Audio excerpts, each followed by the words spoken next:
Two people live in the same neighborhood. One earns nearly twice as much as the other. But when they open their banking apps at night, their realities couldn't be more different. The first apartment looks successful from the outside. A massive TV fills like the living room wall. Expensive furniture closets packed with unworn clothes. Kitchen gadgets still unboxed.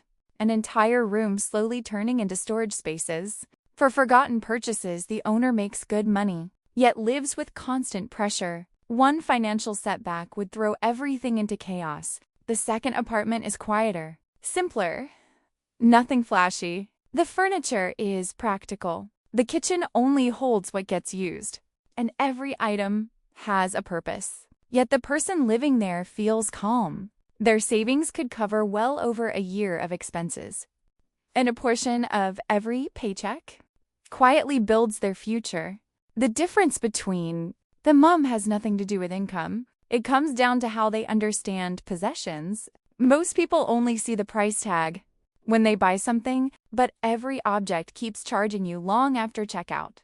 It takes up space, demands maintenance, consumes attention, and quietly steals opportunities. A treadmill isn't just exercise equipment. It becomes part of your rent, your cleaning routine, your mental clutter, and the investment. Money you never got to grow elsewhere. The boat isn't just a purchase. It creates an entire chain of expenses attached to it. Minimalists understand this better than most people. They don't regret possessions because they hate comfort or luxury. They simply recognize that ownership has hidden costs, and many things aren't worth the trade. That mindset shapes every financial decision they make. Before buying anything, they calculate how often you will truly use it. A cheap item used twice can become more expensive than a high-quality item used every day. The math exposes impulse purchases immediately. That trendy gadget doesn't look exciting anymore when you realize it costs hundreds of dollars every time you touch it. They also question the things they already owned.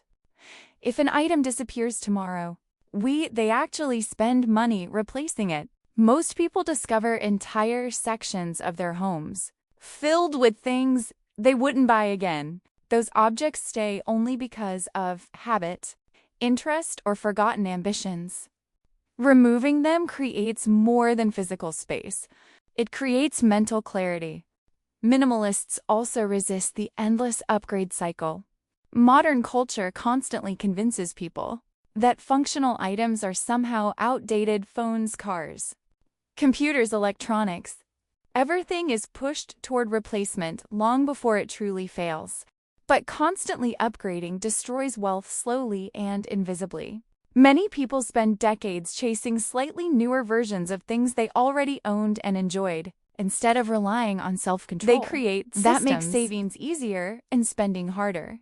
They remove shopping apps, delay purchases, automate investing, and create friction between themselves and impulse buying. Because they know discipline fades, but systems remain. They stay aware of what they own. Counting possessions sounds strange until you realize how quickly things multiply unnoticed. Once you see that you already owned 40 shirts or drawers full of forgotten gadgets, adding more starts to feel absurd instead of exciting.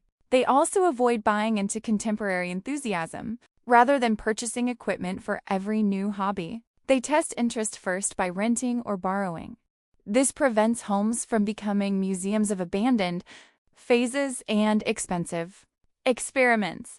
Most importantly, they define what enough means before lifestyle inflation takes over. Without a clear limit, every rise simply creates bigger expenses. More income leads to more upgrades, more obligations, and more dependence on the next paycheck. But someone who decides what level of comfort is truly sufficient gains something rare: the ability to let extra income build freedom instead of consumption. And that freedom becomes your definition of wealth. Wealth is not the car in your driveway or the size of your television.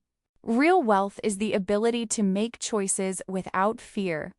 This ability to leave a toxic job, survive emergencies, calmly take risks, move to cities, start over, or simply breath without money controlling every decision.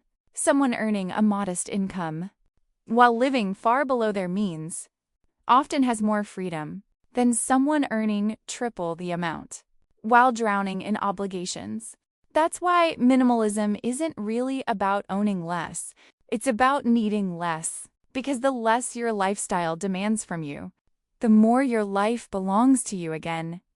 Over time, the cycle reinforces itself. Spending less creates savings. Savings create security. Security reduces the emotional need to buy more things. And once financial peace replaces financial anxiety, possessions stop feeling like proof of success. In the end, the people who build lasting wealth are not really the ones trying hardest to look wealthy. They're usually the ones who learned that peace of mind is more valuable than endless accumulation. The apartment with fewer things often contains far more freedom. For more financial tips, do well to subscribe to my channel, and I will see you in my next video.